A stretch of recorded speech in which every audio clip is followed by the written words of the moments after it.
अस्सलाम वालेकुम। Today will discuss topic vertebrates and craniates that have backbone. और दूसरा टॉपिक हम जो डिस्कस करेंगे वो है डिराइव्ड कैरेक्टरिस्टिक्स ऑफ वर्टिब्रेट्स। ये दोनों हम डिस्कस करेंगे। चलिए बिस्मिल्लाह करते हैं, स्टार्ट करते हैं। पहला टॉपिक है हमारा vertebrates and craniates that have backbone.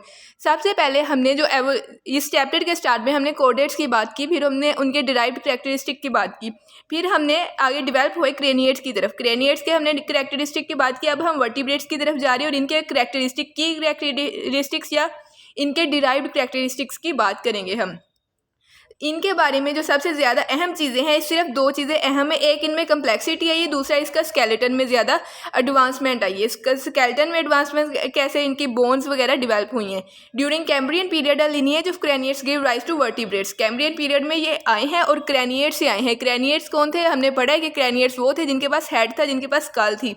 क्रेनियट्स से आए हैं वर्टिब्रेट्स। वर्टिब्रेट्स में क्या आगे खूबियाँ पैदा हुई हैं, वो ये है कि मोर कम्प्लेक्स नर्वस सिस्टम है इनका नर्वस सिस्टम कम्प्लेक्स हो गया। पहले क्योंकि जीन्स वगैरह कम थे तो नर्वस सिस्टम कम कम्प्लेक्स है, यहाँ ज़्यादा कम्प्लेक्स नर्वस सिस्टम है। And a more elaborate skeleton, और इनका स्केलेटन जो है वो ज़्यादा एलेबोरेटेड है, इनका स्केलेटन ज़्यादा डिवेलप्ड है। दे बिकम मोर एफिशिएंट इन, क्योंकि इनमें ज़्यादा एफिशिएंसी है। किस वजह से?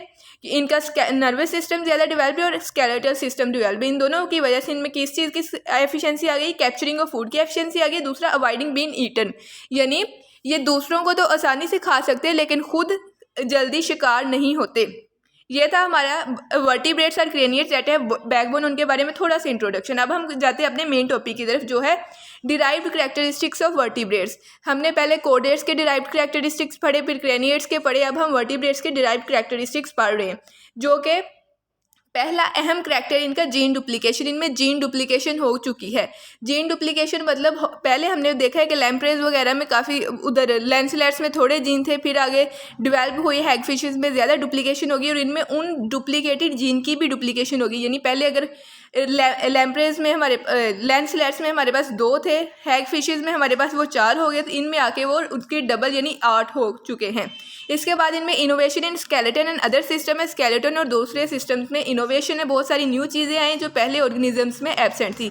इसके अलावा है वर्टिब्रेट इनक्लोजिंग स्पाइनल कोड। इनका जो वर्टिब्रा है वो इनको स्पाइनल कोड को इनक्लोज कर रहा है, यानी इनकी स्पाइनल कोड की प्रोटेक्शन हो रही है। और इसके बाद फिन की एवोल्यूशन हुई और इनका जो गैस एक्सचेंज सिस्टम है वो ज़्यादा कम्प्लेक्स और एफिशिएंट है। अब हम इनको वन बाय वन डिस्कस करते हैं कि जीन डुप्लीकेशन असल में है क्या। जीन डुप्लीकेशन का सिंपल सा वर्ड हम देखने में नज़र आ रहा है कि जीन है, उसकी डुप्लीकेशन हो चुकी है। आफ्टर वर्टिब्रेट्स ब्रांच्ड ऑफ और from other craniates they underwent another gene duplication, यानी एन अदर जीन डुप्लीकेशन। पहले क्रेनियट्स में जीन डुप्लीकेशन हुई है, अब वर्टिब्रेट्स में आकर एक एनदर यानी एक न्यू जीन डुप्लीकेशन हो चुकी है। Duplication of transcription factors gene का डीएलएक्स फैमिली। हमने पहले देखा था कि ट्रांसक्रिप्शन फैक्टर्स कौन से थे। जब हमने हैगफिशेस के बारे में जीन डुप्लीकेशन पढ़ी तो हमने तभी ट्रांसक्रिप्शन फैक्टर्स के बारे में देखा कि वो फैक्टर जो ट्रांसक्रिप्शन को कंट्रोल करते हैं उनको ट्रांसक्रिप्शन फैक्टर्स कहते हैं और उनकी एक फैमिली है डीएलएक्स फैमिली। उनकी डुप्लीकेशन हुई है वर्टिब्रेट्स में आकर। सिस्टम कौन से, इस डुप्लीकेशन की वजह से कौन से सिस्टम में इनोवेशन आई है? पहले जो सिस्टम में इनोवेशन आई है वो नर्वस और स्केलेटल सिस्टम में आई है। किस वजह से आई है? ये जीन डुप्लीकेशन की वजह से इनोवेशंस आई हैं। नर्वस सिस्टम में इनोवेशन आई और स्केलेटन सिस्टम में इनोवेशन आई, यानी वर्टिब्रा और बोन वगैरह डेवलप हो चुके हैं इनमें। इसके अलावा more extensive skull and backbone composed of vertebra. इनमें स्कल जो है वो एक्सटेंसिव है। हैगफिशेस वगैरह में जो स्कल थी वो एक्सटेंसिव नहीं थी, यानी स्कल थोड़े से हिस्से पर मुश्तमिल थी और ज़्यादा ऑर्गन्स, ज़्यादा पार्ट्स नहीं थे स्कल में। लेकिन यहाँ वर्टिब्रेट्स में स्कल काफ़ी एरिया कवर कर रही है। इसके अलावा वर्टिब्रेट्स में वर्टिब्रा होता है जो कि बैकबोन का काम देता है, यानी कमर को सीधा करने का काम देता है। ये सिस्टम में 2 इनोवेशन अहम है। किस वजह से? जीन डुप्लीकेशन की वजह से। कौन से जीन डुप्लीकेशन हुए? ट्रांसक्रिप्शन फैक्टर वाले जीन्स। अब आगे in some vertebrates vertebra little more than small prongs of cartilage. कुछ वर्टिब्रेट्स में ऐसा है कि जो ये क्योंकि बहुत ओल्ड है या एवोल्यूशन में बहुत पीछे हैं, तो इनका ये है कि कुछ वर्टिब्रा बहुत छोटे होते हैं, लाइक प्रोंग्स ऑफ कार्टिलेज अरे dorsally along notochord. Dorsally notochord के डोर्सली ये अरे यानी अरेंज्ड होते हैं। कुछ वर्टिब्रा यानी स्मॉल वर्टिब्रा होते हैं, छोटे छोटे वर्टिब्रा होते हैं, प्रोंग की तरह होते हैं, यानी कांटेदार लाइन्स सी बनी होती हैं। और नोटोकॉर्ड के फॉर एग्जांपल अगर ये नोटोकॉर्ड उसकी डोर्सल साइड पे इस तरह अरेंज हुए होते हैं, छोटे छोटे होते हैं। इसके अलावा कुछ vertebrae enclose spinal cord take over the mechanical role of notochord, यानी जो स्पाइनल कॉर्ड के नज़दीक वर्टिब्रा होते हैं, जैसे ह्यूमंस में ही देख लें, ये नोटोकॉर्ड की जगह ले लेते, यानी पहले नोटोकॉर्ड हमारी मैकेनिकल या स्पोर्टिव स्ट्रक्चर थी, अब क्या है, वर्टिब्रा स्पोर्टिव स्ट्रक्चर हो चुकी है। ये थी जीन डुप्लीकेशन के बारे में बातें। हमने पढ़ा है कि कौन से जीन डुप्लीकेट हुए हैं, DLX फैमिली के जीन्स को। ये कौन सी फैमिली है, जो ट्रांसक्रिप्शन फैक्टर्स है, यानी ट्रांसक्रिप्शन पे इनका इफेक्ट होता है। इनकी वजह से 2 चेंजेस आए। पहली चेंज कौन सी थी, नर्वस सिस्टम या स्केलेटन सिस्टम में चेंज था। दूसरा कौन सा था, स्कल वगैरह की इनोवेशन का चेंज था। इसके अलावा हमने देखा कि कुछ वर्टिब्रेट्स में छोटी छोटी अरेड स्मॉल अरेंजमेंट थी कार्टिलेज टाइप वर्टिब्रा की, और कुछ में क्या था कि ये वर्टिब्रा ने नोटोकॉर्ड का मैकेनिकल रोल सारा कवर कर लिया था।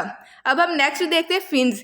इक्वेटिक वर्टिब्रेट्स में जो डिराइव्ड कैरेक्टर है वो फिन्स का है। फिन्स यानी डोर्सल फिन्स होते हैं, वेंट्रल फिन्स होते हैं, एनल फिन्स होते हैं। डोर्सल जो बैकवर्ड साइड्स पे होते हैं, वेंट्रल जो वेंट्रल साइड्स पे होते हैं, और एनल जो बैकवर्ड पिछली साइड पे होते हैं, ये फिन्स होते हैं। और ये फिन्स क्या काम करते हैं कि ये उनको सपोर्टिव स्ट्रक्चर प्रोवाइड करते हैं स्विमिंग में, यानी जब उन्होंने स्टीयर करना होता है, जब उन्होंने स्विम करना होता है, तो पानी के अगेंस्ट उनको फोर्स लगानी पड़ती है। एक मसल यूज़ करते हैं, दूसरा ये फिन्स यूज़ करते हैं उस फोर्स को लगाने के लिए, यानी these rays provide thrust and steering control when swimming after prey or away from prey. जब शिकार करते हैं तो तब इनका ज़्यादा अहम रोल होता है। Fast swimming was supported by other adaptations include more efficient gas exchange system in gills. लेकिन दो काम है इनके। पहले तो ये है ना कि जो शिकार करना होता है या खुद किसी शिकारी से बचना होता है, तो ये यूज़ होते हैं ताकि ये आसानी से तैर सके, ज़्यादा दूर तक तैर सके, ज़्यादा स्पीड से तैर सके। पहली चीज़ ये। और दूसरी चीज़, ज़्यादा स्पीड से तैरने के लिए उन्होंने एक गिल्स का सिस्टम है, गैस एक्सचेंज का सिस्टम डेवलप हो चुका है। फिन्स के बारे में हमने क्या पढ़ा कि 3 तरह के फिन्स है, डोर्सल, वेंट्रल और एनल फिन्स। इसके बारे में हमने देखा कि इनका फंक्शन क्या था, कि इनका प्रे से बचने के लिए फंक्शन था। और फिर हमने देखा कि प्रे से बचने के लिए, शिकार होने से बचने के लिए दूसरी क्या चीज़ यूज़ होती है फिन्स के अलावा, वो थे gas exchange system in gills. ये था हमारा डिराइव्ड कैरेक्टरिस्टिक्स ऑफ वर्टिब्रेट्स के बारे में जनरल इंट्रोडक्शन। जज़ाकल्लाह, थैंक यू।